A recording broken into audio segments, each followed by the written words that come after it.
subscribers, good evening. Welcome to the session. I hope you all are doing perfectly fine. This is Surbi Gangwar, your mathematics expert. और आज मैं आपके लिए लेके आई हूँ permutations when all the objects are not distinct object. मतलब जब सारे object अलग अलग ना हो, कुछ objects ऐसे भी हों जो एक जैसे हैं. तो आज के सेशन में हम ये सीखने वाले हैं. Let's start today's session without wasting the time. And before starting the session, let me introduce myself Surbi Gangwar. Imbibe के प्लेटफॉर्म पे मैं आपको मैथमेटिक्स पढ़ाती हूँ, having 9 years of teaching experience, tutored and mentored lots of students for various competitive exam as well as a school exam. आज के session में हम करने वाले हैं permutation when all the objects are not distinct. ठीक है, चलिए. आज के सेशन में हम कई सारी नई नई चीजें सीखेंगे और उस पे बेस्ड खूब सारे क्वेश्चन सॉल्व करने वाले हैं. So these are the concept to be covered in today's session, that is permutation when all the objects are not distinct, permutation of n objects when p objects are alike, permutation of m plus n plus r objects where m alike, n alike and r distinct objects are alike. मतलब एक एक जैसे कई तरह के हैं. ठीक है, m एक जैसे हैं, n एक जैसे हैं और r जो है वो अलग अलग है. Arrangement of word in the form of the dictionary, ये भी आज के सेशन में हम सीखने वाले हैं. स्टार्ट करते हैं आज का सेशन. और प्रीवियसली मैंने आपको परमुटेशन बताया था कि क्या होता है परमुटेशन और उसका फॉर्मूला सीखा था और उस पर बेस्ड हमने कई सारे क्वेश्चन सॉल्व किए थे. आई होप तो आपने प्रीवियस लेक्चर्स देखे हैं. आज मैं आपको लेके चलती हूँ एक नए कॉन्सेप्ट पे. तो स्टार्ट करते हैं. What are the number of ways to arrange the letter of the word door. अगर मैं आपसे कहूं कि आप डोर के वर्ड्स को अरेंज करो तो कितने आप ऐसे कॉम्बिनेशन बना सकते हो, ऐसे कितने आप अरेंजमेंट्स ऐसे बना सकते हो. तो बेटा यहाँ पे दो ओ है, ओ जो है वो दो बार दे रखा है, ओ रिपीटेड है. तो अगर मैं आपकी अंडरस्टैंडिंग के लिए ओ को पहले ओ को O1 बोल दूं और दूसरे ओ को O2 बोल दूं और इसको हम ऐसे लिखते हैं, तो चाहे तो ये वाला अरेंजमेंट लिखो या ये वाला अरेंजमेंट लिखो, बात तो सेम ही है, बनेगा तो डोरी. लेकिन अगर आप आइडियली उस मेथड से जो अब तक हम पढ़ के आए हैं डायरेक्टली काउंट करोगे तो ये दोनों को अलग अलग काउंट करेगा. मतलब अगर आप फिर फाइनल टोटल अरेंजमेंट निकालने जाओगे तो कुछ अरेंजमेंट्स एक्स्ट्रा आ जाएंगे जो कि बेसिकली सेम होंगे. ठीक है, तो आज का इस सेशन इसी के लिए डेडिकेटेड है. स्टार्ट करते हैं. अगर मैं आपसे एक और एग्जाम्पल देती हूँ, जैसे कि रूट में डबल ओ है, तो आप यहाँ देख सकते हो कि दो ओ है, तो हम पहले को O1 और O2 बोल देते हैं. ठीक है, the number of permutation of 4 different letters in this case taken 4 at all at a time is factorial 4. But इस केस में ROO O1 O2 T और RO2 O1 T, ठीक है, वो एग्जैक्टली सेम ही होगा. ये दोनों सेम परम्यूटेशन है, दोनों का मतलब रूट ही है. लेकिन आइडियली इस फैक्टोरियल 4 में ये दो बार काउंट हो रहा होगा. मतलब अगर आप इस फैक्टोरियल 4 को काउंट करते हो तो ये दोनों को अलग अलग काउंट किया गया होगा. तो इसीलिए हमें क्या करना पड़ता है, O1 और O2, क्योंकि दोनों O1 और O2 सेम है, so the required number of permutations are factorial 4 divided by factorial 2. कहने का मतलब क्या है कि अगर आपके दो लेटर्स रिपीटेड हैं तो आप उसके फैक्टोरियल से उस टोटल अरेंजमेंट्स जो आपने अरेंजमेंट निकाले उसको डिवाइड कर दो तो आपका आंसर आ जाता है. तो मैं आपको यहाँ पे एक एग्जाम्पल देके जो हमने अभी सीखा उसको और अच्छे से एक्सप्लेन करती हूँ. तो यू कैन ऑब्जर्व, अगर ये डिफरेंट होते तो डेफिनेटली ये सारे आउटकम्स निकल के आते. फैक्टोरियल 4 और उसको हम 4 into 3 into 2 निकाल देते, 24. ठीक है, ओके, 24 निकाल देते. लेकिन ये सारे अरेंजमेंट जो दो दो बार काउंट हो रहे हैं बेसिकली, आप देखो वो सिंगल सेम ही है. RO1 O2 2, RO2 O1 T, TO1 O2 R, TO2 O1 R. तो ये है तो अलग अलग लेकिन बेसिकली तो सेम ही है. रूट टूर एक ही एक है ये सारे बेसिकली. ठीक है, तो इसीलिए हम इसको डिवाइड कर देते हैं फैक्टोरियल 2 से, क्योंकि दो बार ओ रिपीटेड है. ठीक है, ठीक है, तो आपका आंसर यहां से डायरेक्टली निकल के आ जाएगा 12. ठीक है, तो ये अरेंजमेंट है. जैसे जेई की बात करें, जेई के लेटर्स में डबल ई है, तो अगर मैं इसके अरेंजमेंट्स काउंट करने जाती हूँ तो आइडियली इसके अरेंजमेंट टोटल 3 ही बनेंगे.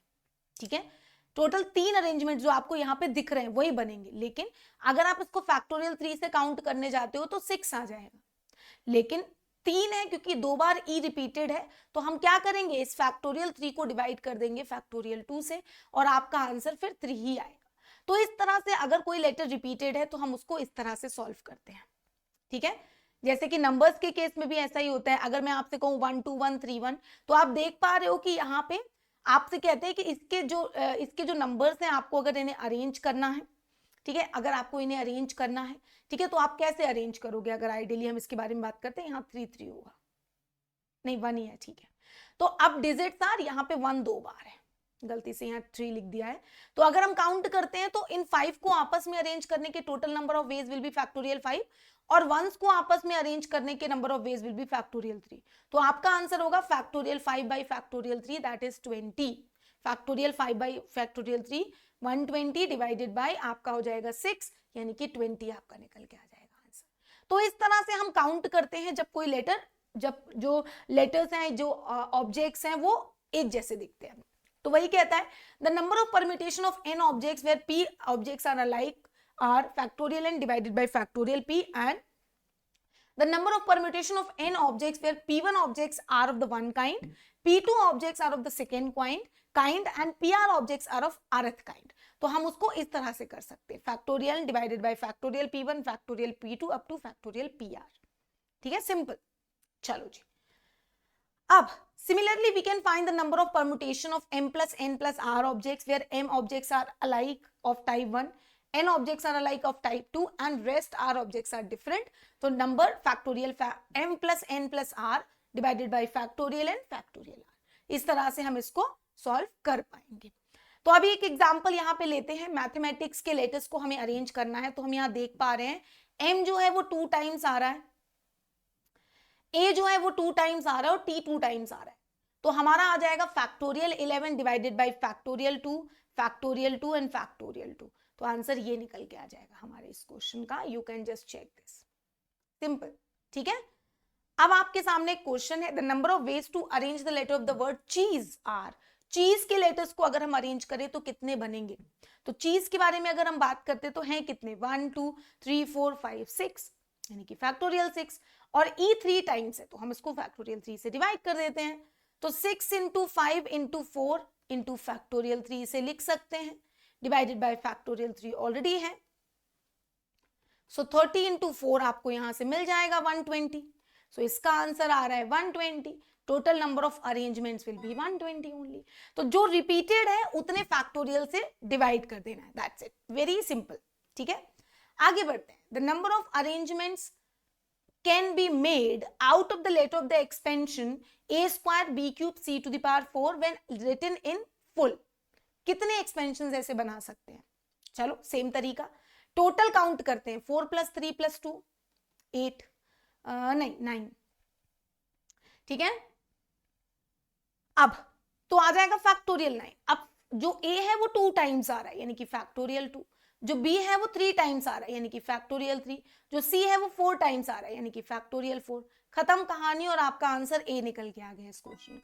जो चीज जितनी बार रिपीटेड है उतने फैक्टोरियल से उसे हमें डिवाइड करना पड़ेगा। ठीक है, in how many ways can 4 apples 3 bananas and 2 oranges be arranged in a row if the fruits of the same types are। कहने का मतलब ये है कि जो एक जैसे फ्रूट्स हैं उनको हम बता नहीं सकते कि ये डिफरेंट फ्रूट है, डिफरेंट। अगर 2 बनाना है तो वो एक जैसे ही दिख रहे हैं, मतलब अलाइक है, कहने का मतलब सिर्फ इतना है। तो क्या करेंगे, हमारे पास 4 एप्पल है, 3 बनाना है, 2 ऑरेंजेस है, तो टोटल कितने बन गए यहाँ पे? फिर से 9। तो total arrangement factorial 3 9 divided by factorial 4 factorial 3 and factorial 2, क्योंकि जो एक जैसे हैं उतने फैक्टोरियल से डिवाइड भी करना पड़ेगा। तो 9 into 8 into 7 into 6 into 5 into factorial 4 divided bye 3 into 2 into 1 into 2 into 1 into factorial 4। ये दोनों कैंसिल आउट हो जाएंगे। ठीक है, 3 2 जा 6, ये कैंसिल हो गया। ठीक है, और यहां से हमने इसको 2 4 जा कर दिया, तो आपको दिखेगा यहां पे 9 इंटू 4 इंटू 7 इंटू 5। ठीक है, तो ये बन जाएगा कितना, 20 63 0 1260 will be your answer of the given question। You can check it out, very simple. बस कैलकुलेशन कर देनी है, उसके बाद और कुछ भी नहीं करना है। ठीक है, चलिए आगे बढ़ते हैं इसी के साथ साथ नेक्स्ट क्वेश्चन। नेक्स्ट क्वेश्चन आपके सामने है, the number of 4 digit numbers, natural numbers such that the product of digits is 12। ऐसे कितने 4 डिजिट के नंबर्स, नेचुरल नंबर्स बन सकते हैं जिनकी डिजिट्स का प्रोडक्ट 12 होगा? तो सबसे पहले तो हम ऑप्शंस लिखते हैं। ठीक है, 1 2 2 एंड 3। इन डिजिट्स की हेल्प से 1 1 4 एंड 3 इन डिजिट्स की हेल्प से 1 एंड यहाँ पे सिंगल डिजिट की बात हो रही है, हाँ ठीक है, 1 6 2 एंड 1 इन डिजिट्स की हेल्प से। देखिए इन डिजिट्स की हेल्प से ही जो नंबर बनेंगे उनका जो प्रोडक्ट है वो 12 हो जाएगा, सिंपल। तो सबसे पहले इसको काउंट करते हैं, इसकी डिजिट्स का प्रोडक्ट भी 12 है, तो आपको टोटल अरेंजमेंट मिलेंगे फैक्टोरियल 4 डिवाइडेड बाय फैक्टोरियल 2, क्योंकि 2 बार 2 रिपीटेड है। इसके भी arrangement factorial 4 divided by factorial 2, क्योंकि 1 रिपीटेड है। इसके भी arrangement factorial 4 divided by factorial 2, क्योंकि यहाँ पे भी 1 रिपीटेड है। अगर आप देखो तो आप टोटल काउंट करते हैं तो ये कितना निकल के आ जाएगा, 4 into 3 into factorial 2 divided by factorial 2, cancel होके 12। सिमिलरली ये भी 12 और ये भी 12। तो अब हमें इनमें से कोई एक केस हो रहा होगा, मतलब और का कंडीशन यानी कि एडिशन प्रिंसिपल। तो टोटल नंबर ऑफ ऐसे नंबर्स बन जाएंगे आपके 36। So the answer of the given question will be 36 only. 36 is your answer, simple, nothing difficult. ठीक है, चलिए आगे बढ़ते हैं इसी के साथ साथ। In how many ways can the letter of the word permutations be arranged so that all the vowels are together. तो यहाँ पे वॉवल्स कौन कौन से हैं, ई, यू, ए, आई, ओ। कितने वॉवल्स है, 5। इन पांचों को उठाया और एक बॉक्स बना दिया। पांचों को आपस में बॉक्स बना के अरेंज करने के number of veg will be factorial 5, that is 120। ठीक है, उन पांचों को आपस में अरेंज करके एक बॉक्स बना के number of veg will be 120। ठीक है, नाउ अब हमने क्या किया, कॉन्सोनेंट्स कितने बचे, P, R, M, T, A, T, sorry A नहीं, टी, एन और एस कितने बचे, 1 2 3 4 5 6 7। 7 तो कॉन्सोनेंट है, साथ साथ ये जो वॉवल्स का आपने बॉक्स बनाया है, ठीक है, ये जो वॉवल्स का आपने यहाँ पे एक बॉक्स बनाया है वो भी एक सिंपल नंबर की तरह काउंट किया जाएगा। अगर आपने यहाँ वॉबल्स का बॉक्स बनाया है तो उसको भी आप सिंगल एक बॉक्स, क्योंकि ये बॉक्स अब कहीं भी जाएगा तो एक लेटर की तरह ट्रीट करेगा, पूरा पूरा पूरा पूरा बॉक्स एक साथ जाएगा जिसके अंदर 5 लेटर्स होंगे जो एक अपने आप में बंडल बन चुके हैं। तो आपको मिल गए 8, क्योंकि 7 है पी, ठीक है, P, R, M, T, T, N और एस, 1 2 3 4 5 6 7 और एक ही 8, यानी कि आपस में अरेंज करने के number of veg will be factorial 8। साथ साथ टी 2 बार आ रहा है यानी कि फैक्टोरियल 2 रिपीटेड है। तो आपको यहां पे मिल जाएगा, अब ये मिल रहा है सिर्फ अरेंजमेंट, इनको आपस में अरेंज करने के नंबर ऑफ वेज, लेकिन अब ये जो वॉवल्स हैं वो भी तो आपस में अरेंज हो रहे होंगे, मतलब ये भी हो रहा है ये भी हो रहा है, यानी कि आपको टोटल अगर नंबर ऑफ अरेंजमेंट्स निकालने हैं तो फंडामेंटल प्रिंसिपल ऑफ मल्टीप्लिकेशन से आपको इनको मल्टीप्लाई करना पड़ेगा, क्योंकि ये भी हो रहा है ये भी हो रहा है, दोनों चीजें साथ हो रही हैं। तो आपको यहां से मिल जाएगा 8 इंटू 7 इंटू 6 इंटू फैक्टोरियल 5 जो कि 120 होगा, ये भी 120 होगा और ये 2 है आपका। ठीक है, तो आप इसको कैंसिल करके यहां लगा सकते हो और ये आपका बन जाएगा कितना, 8 इंटू 7 इंटू 3, 56 इंटू 3 इंटू 14400। देखिए ये बनेगा 8 एंड 168 इंटू 14400। तो अब नंबर तो बहुत ही बड़ा आने वाला है ना। 148 इंटू आपको बस मल्टीप्लाई कर देना है, ठीक है, और मल्टीप्लाई करके आप मुझे इसका आंसर कमेंट में बताओ जल्दी से कितना आएगा। बस 144 को 168 से मल्टीप्लाई कर देना है, ठीक है, बस। तो आपको यहां से आंसर दिख जाएगा कि आपका जो आंसर आ रहा है वो ये आ जाएगा 2419200। ठीक है, this is your right answer, you can check it out. देखिए very simple, very easy, nothing difficult, बहुत ही आसान है ये क्वेश्चन। बस आपको इसका थोड़ा सा ध्यान रखना पड़ेगा, ठीक है, बस थोड़ी सी कैलकुलेशन का ध्यान रखना पड़ेगा कि कहीं कोई कैलकुलेशन गड़बड़ नहीं होनी चाहिए, नहीं तो ये क्वेश्चंस गड़बड़ हो जाते हैं। मेन इसमें कैलकुलेशन ही रहती है। चलिए आगे बढ़ते हैं इसी के साथ साथ। The total number of 6 digit numbers greater than 40,000, no not 40,000, greater than 4 lakh that can be formed using the digits, है ना। तो सही है। अब अगर 4 लाख से बड़ा नंबर चाहिए यानी कि यूनिट प्लेस पे या तो 4 है या 5 है, दो ही केसेस बन सकते हैं। तो जब यूनिट प्लेस पे 5 आएगा तब नंबर्स काउंट करते हैं। यूनिट प्लेस पे अगर आपने 5 को फिक्स कर दिया तो बची कितने डिजिट्स, 1 2 3 4 5। इन पांचों को आपस में अरेंज करने के number of veg will be factorial 5 divided by factorial 2 into factorial 2, क्योंकि 2 भी रिपीटेड है और 4 भी रिपीटेड है। तो 5 into 4 into 3 into 2 divided by 2 into 1, 2 into 1, दोनों कैंसिल हो जाएंगे। 30, number of veg will be 30। Now अगर 4 आता है यूनिट प्लेस पे, अगर 4 यूनिट प्लेस पे आ रहा है तो 4 इनमें से कोई एक 4, लेट सपोज मैंने इस 4 को काउंट कर लिया, तो अब टोटल नंबर ऑफ वेज कितने बनेंगे, 1 2 3 4 5। स्टिल वी आर हैविंग 5 और इस बार भी 4 2 रिपीटेड है। 4 तो एक आपका ऑलरेडी हट चुका है, दूसरा 4 कहीं पे भी जाएगा तो उससे कोई फर्क नहीं पड़ने वाला है। तो नंबर ऑफ वेज इतने हो जाएंगे। इसके लिए भी 5 into 4 into 3 into 2 divided by 2, ये दोनों कैंसिल हो जाएंगे, 60। तो टोटल नंबर्स कितने बनेंगे, टोटल नंबर्स बनेंगे 60 plus 30 that is 90। So the answer of the given question will be 90। 90 is the right answer of the given question. या तो 4 से स्टार्ट हो रहा होगा नंबर या 5 से हो रहा होगा भाई, अगर 4 लाख से बड़ा नंबर चाहिए। तो ये था आज का कॉन्सेप्ट। अब आगे आता है dictionary. A person who rights compiles a dictionary. अच्छा, अभी बहुत ही अच्छी सी चीज मैं यहाँ पे सिखाने वाली हूँ आपको कि डिक्शनरी में किसी वर्ड की रैंक को कैसे निकाला जाता है। How to find out the rank of the word in the dictionary, कैसे निकालते हैं। ठीक है, स्टार्ट करते हैं आज का अमेजिंग सेशन, आज का अमेजिंग न्यू कॉन्सेप्ट है ना। अभी जैसे मैं आपसे कहूं कि कैट, कैट के लेटर्स को अगर मैं डिक्शनरी में अरेंज करूं तो कई सारे बनेंगे। Cat, CTA, ATC, ACT, TAC, TCA, कई सारे अरेंजमेंट्स बनेंगे। ठीक है, अगर हम अल्फाबेटिकली इनके अरेंजमेंट्स को देखें तो ACT, फिर ATC आएगा, फिर CAT आएगा, फिर CTA आएगा, फिर TAC आएगा, फिर TC आएगा। कैसे होता है आपको पता ना, अल्फाबेटिकली अरेंज किया जाता है। पहले A आता है, फिर सेकेंड लेटर देखा जाता है, फिर थर्ड लेटर देखा जाता है ना। तो हम इसको कैसे निकालेंगे। अब जैसे कैट की रैंक अगर हम कैलकुलेट करने जाएं तो यहाँ पे मैं देख पा रही हूँ कि कैट की जो रैंक है वो थर्ड पोजीशन पे कैट आ रहा है। ठीक है, तो कैट थर्ड रैंक पे आ रहा है। तो कैसे निकालेंगे अब हम सीखने वाले हैं। तो सबसे पहले फादर का एक एग्जाम्पल लेते हैं। फादर के लेटर्स को अगर हम अरेंज करें तो सबसे पहले इनको अल्फाबेटिकली ऑर्डर में लगाते हैं। AEFHRT अल्फाबेटिकली ऑर्डर में लगाया। सबसे पहले आएंगे ए से स्टार्ट होने वाले।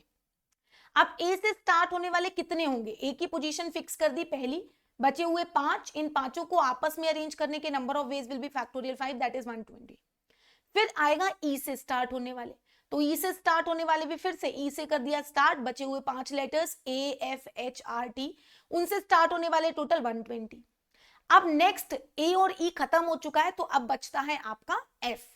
अब आ जाएगा एफ और आपको रिक्वायर्ड भी आपका जो है वो एफ से ही स्टार्ट हो रहा है, तो आप इसको रिक्वायर्ड है तो हम यहीं पे रुक जाते हैं और आगे मूव करते हैं। अब हमने एफ की पोजीशन को फिक्स किया।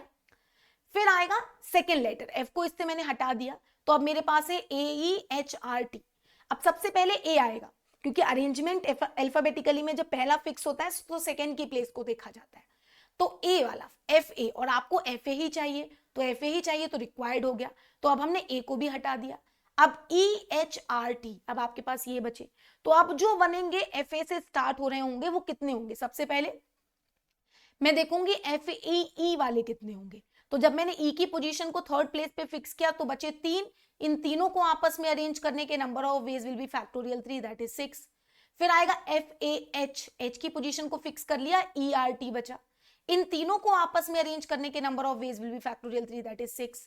फिर आएगा FAR, अगर मैंने FAR कर दिया तो बचे कौन कौन से लेटर्स, बचे EHT, इन तीनों को आपस में अरेंज करने के number of veg will be factorial 3 that is 6। अब लास्ट आएगा T, तो FAT, और यही रिक्वायर्ड है क्योंकि आपको FAT ही चाहिए। तो FAT जैसे ही रिक्वायर्ड मिलेगा हम वहीं स्टॉप करेंगे और उसके आगे का काउंट करना स्टार्ट करेंगे। तो अब मैंने FAT की पोजीशन को फिक्स कर दिया है। ठीक है, FAT की पोजीशन फिक्स हो गई है। अब बचे 3 लेटर्स EHR। अब इन तीनों में सबसे पहले ई वाला आएगा तो FATE, TE की पोजीशन फिक्स हो गई और आपने देखा कि 2 को आपस में अरेंज करने के number of veg will be factorial 2 that is 2। फिर आएगा FATH, H वाला, क्योंकि एक ई वाले खत्म हो चुके हैं, ये 2 थे। अब आएगा FATH जो कि रिक्वायर्ड था तो हम यहीं रुक जाएंगे। एच की पोजीशन फिक्स हो गई तो बचे 3, 2 ER। तो अब नेक्स्ट आएगा FATHE, ये भी रिक्वायर्ड था क्योंकि हमारा जो फादर है उसके हम एक एक लेटर को मैच करा रहे हैं। तो हम FATH तक पहुंच चुके थे। फिर हमने देखा नेक्स्ट ER में सबसे पहले E वाला ही आएगा, क्योंकि FATH अगर आपके पास फिक्स्ड है तो नेक्स्ट आएगा ER और उसके बाद वाला होगा FATHRE। लेकिन आपने देखा तो E वाला ही रिक्वायर्ड है, तो मतलब R वाला उसके नेक्स्ट होगा। जैसे ही FATH मिला, E मिला, HE मिला, तो रिक्वायर्ड R था और वो यहां निकल के आ गया। अब आपको रैंक निकालनी है, तो रैंक के लिए सबको ऐड करना पड़ेगा।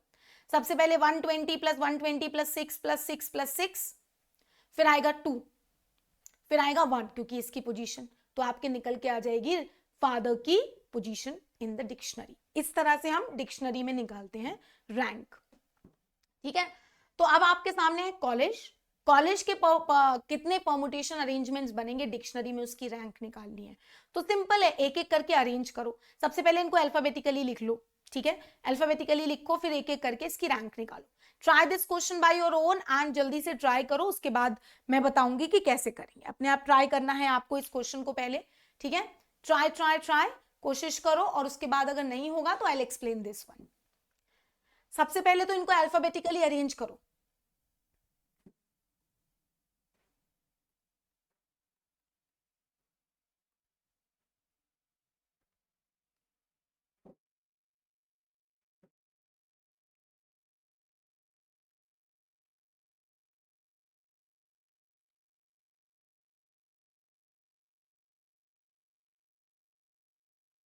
देखो,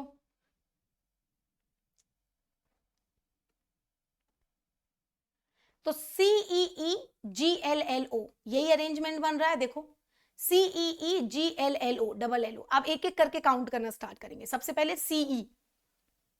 CE जब आपने सबसे पहले C वाले अगर हम काउंट करने जाएंगे तो सबसे पहले C वाला ही होगा, और आपका रिक्वायर्ड है तो हम नेक्स्ट लेटर मैच करा लेंगे CE। तो CE के बाद आपके पास बचे कितने, 5। उन पांचों को आपस में अरेंज करने के number of veg will be factorial 5, और 2 बार L रिपीटेड है डिवाइडेड बाय फैक्टोरियल 2, 60 आएगा। फिर नाउ CG, तो CG के बारे में बात करेंगे तो CG से भी आपको फैक्टोरियल 5, और इस बार E भी रिपीटेड है, L भी रिपीटेड है, तो 30। फिर CL, तो CL के बाद भी EEGLO बचा। इसको आपस में अरेंज करने के number of veg will be factorial 5 divided by factorial 2, क्योंकि E रिपीटेड है।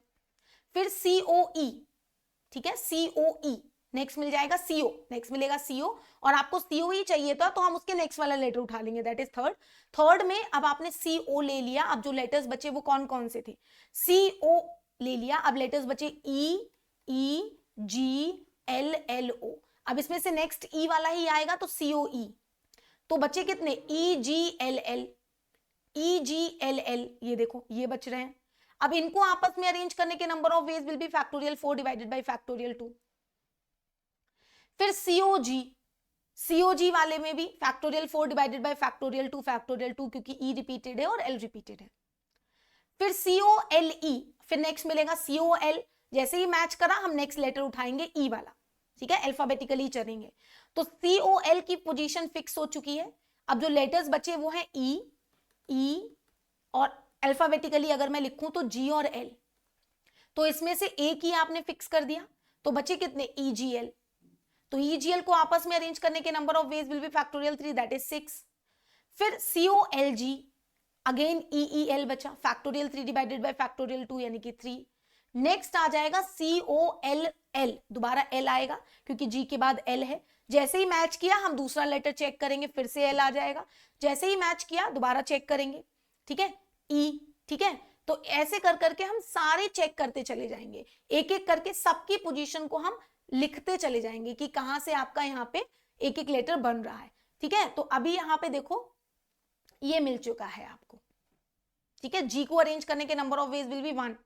ठीक है, अब आगे आ जाएगा, यहां तक तो पहुंच चुके थे। देखिए यहां पे, देखिए रैंक काउंट करनी है। देखो इसके बाद यहां पे क्या आया, यहां पे आया COLG। ठीक है, COLG, बचे लेटर्स EEL। इनको आपस में अरेंज करने के number of veg will be factorial 4 divided by factorial through यानी कि 3। ठीक है, अब इसके बाद क्या आएगा, COLG हो चुका है, COLG हो चुका है, आपको चाहिए COLLG, ये चाहिए ना, ठीक है, देखिए यही चाहिए, एक मिनट हमें कॉलेज चाहिए ना, एक मिनट, ई चाहिए, हाँ, तो COLG हो चुका है। अब COLG अगर हो चुका है, COLG के बाद अब G के बाद कौन सा लेटर आता है, अल्फाबेटिकली अगर हम इसको देखें, यहां पे आओ, यहां पे ज्यादा समझ में आएगा, इसमें एक छोटा सा चेंज लग रहा है। अब देखो आपने क्या किया, आपने C को हटा दिया, O को ले लिया, L को ले लिया, ठीक है, L भी एक जा चुका है। अब जो लेटर्स बचे हैं उनमें क्या क्या आना है, सबसे पहले तो ये देखेंगे। तो सबसे पहले यहां पे आपको दिखेगा, यहां पे CO जा चुका है, L जा चुका है, ठीक है, अब CO जा चुका है, L जा चुका है, आपने E वाले भी काउंट कर लिए हैं। अब E जब जा चुका है तो बचा G, तो नेक्स्ट आएगा COLG, ठीक है, COLG, जिसके number of veg will be factorial 3, ये 3 आ जाएंगे। लेकिन अब G भी हट जाएगा, अब आएगा COLL, नेक्स्ट L आ जाएगा लिस्ट में, तो एक और L हट गया, तो अब बचे कौन कौन से, EEG बचा बस, ठीक है, EEG बचा। अब COLL जैसे ही हमें मिला, हमारा टारगेट मैच होता जा रहा है, हमारा पहला E वाला आएगा, ठीक है, पहला क्या आएगा, E वाला आएगा, तो पहला जब E वाला आएगा तो फिर से फर्स्ट E आया, फिर नेक्स्ट आएगा एक और E वाला, ठीक है, और उसके बाद बचा G को आपस में अरेंज करने के number of veg will be factorial 1। Next आएगा COLL, ठीक है, COLL। अब आपका ये E मैच कर चुका था, पहला E मैच कर चुका था, ठीक है, आपको ये नहीं चाहिए था। अब यहां आएगा G, तो बचा E, उसको आपस में अरेंज करने के number of veg will be factorial 1, क्योंकि E है तो उसको एक ही तरह से अरेंज करते हैं, और यही आपका टारगेटेड है, देखिए, ठीक है, यही आपका टारगेटेड है। तो आपको इसकी रैंक अगर ऑब्जर्व करनी है, इसकी रैंक देखनी है, तो आपको क्या करना पड़ेगा, यहां पे देखना पड़ेगा, क्योंकि इसके बाद ये जो आया है ना COLLEEG, इसके बाद आएगा COLLEGE, ये वाला आएगा, क्योंकि EG और GE इन दोनों को आपस में, जब आपका यहां तक का टारगेट मैच हो चुका है, अब आपके पास दो लेटर्स बचे हैं, EG और GE। अब इनमें से पहला वाला EG होगा और सेकेंड वाला GE होगा, और आपको GE वाला ही चाहिए, तो आपका यहां पे एक और नेक्स्ट होगा जो कि होगा COLLEG और E, नेक्स्ट वन, यानी कि उसकी रैंक। तो आपको मिला 60 + 30 + 60 + 12 + 6 + 6 + 3 + 1 + 1, उसका नेक्स्ट वाला जो हमारा है, तो आंसर इसका निकल के आ जाएगा इस तरह से, ठीक है। चलो, होपफुली समझ में आया होगा। अभी क्वेश्चन और है, how many arrangements can be made by the letters of the word mathematics if M is at both extremes. जो M है वो दोनों एक्सट्रीम्स पे है, यानी कि M की पोजीशन जो है वो लास्ट है, तो एक M को पहले रख दिया, दूसरे M को बाद में रख दिया। अब A कितने हैं इसमें, A 2 है, T कितने हैं इसमें, T 2 है, और कुछ भी रिपीटेड है, A 2 बार है, T 2 बार है, और कुछ भी नहीं है। देखो, तो अब आपके इसके अरेंजमेंट्स आप इजीली निकाल सकते हो, ये क्वेश्चन मैं होमवर्क के लिए दे रही हूँ। M की पोजीशन को फिक्स कर दिया, तो जो बचे हुए हैं उनके अरेंजमेंट्स लिख दो, जो रिपीटेड है उससे फैक्टोरियल से उसको डिवाइड कर दो, and will get the answer, simple, ठीक है। So you can just take the screenshot of this, आप इसका स्क्रीनशॉट ले लो, और मैं ये क्वेश्चन आपको होमवर्क के लिए दे रही हूँ। बहुत ही इजी पीजी सा क्वेश्चन है एकदम, आप लोग इजीली कर पाओगे, बट करना पड़ेगा, ठीक है, ऐसा नहीं होगा कि ऐसे ही काम चल जाए, ठीक है। तो होमवर्क में ये करके दिखाओगे, मुझे कमेंट्स में इसका आंसर करोगे। होपफुली आज का सेशन समझ में आया है। आज के सेशन में हमने सीखा है number of permutation when P objects are alike, एक जैसे होते हैं, और उस पे बेस्ड हमने खूब सारे फॉर्मूलाज और कई सारी चीजें सीखी, and rank of the word in the dictionary सीखा। तो आज का सेशन इसी के साथ हम करते हैं खत्म। I hope so you guys enjoy today's session, and दो क्वेश्चंस और भी आपके होमवर्क के लिए हैं, एक ये क्वेश्चन और एक और क्वेश्चन, ये दोनों आपके होमवर्क के लिए क्वेश्चंस है, दोनों को आप ट्राई करोगे और नेक्स्ट सेशन में मुझे बताओगे, ठीक है। होपफुली आज का सेशन अच्छे से समझ में आया है। आप प्लेटफॉर्म पे हमारी क्लासेस देख सकते हैं, आप यहाँ से जाइए, स्कूल एग्जाम पे जाइए, CBSE ग्रेड सिलेक्ट करिए, and go to the 11th class and go to the done, and it will land you on the 11th goal category. और यहाँ से एम्बाइब लाइव क्लासेस पे जाओगे तो आपको यहाँ पे सारी क्लासेस दिख जाएंगी जो आप आज की हैं या आगे आने वाले दिनों की हैं। You can register in these classes, and आप लोग हमारे सेशंस में लाइव देख सकते हैं, सारे सेशंस देख सकते हैं। इसके अलावा आप लोग रिकॉर्डेड लेक्चर्स भी देख सकते हैं। स्टार्ट प्रैक्टिसिंग द क्वेश्चन, खूब सारी बुक्स अवेलेबल हैं, उन बुक से क्वेश्चन सॉल्व करना स्टार्ट करो एंड क्वेश्चन सॉल्व करने से आपका टॉपिक और स्ट्रेंथन होगा. Start giving the test also, create your own test का फीचर यूज कर सकते हो, या फिर कुछ प्रीबिल टेस्ट अवेलेबल है उनको भी यूज कर सकते हो टेस्ट देने के लिए. Start your achieve journey with us, set your goal and we are going to help you to achieve your goal. And do not forget to explore the एम्बाइब्लेंस ऐप, जिसके थ्रू आप कोई भी कीवर्ड स्कैन कर सकते हैं and उससे related 3D model देख सकते हैं. तो आज का सेशन करती हूं मैं खत्म. I hope so you guys enjoy today's session. जल्दी मिलेंगे फिर एक और नए सेशन में, तब तक के लिए bye, take care, stay safe and keep imbibing. Keep imbibing. We believe in you.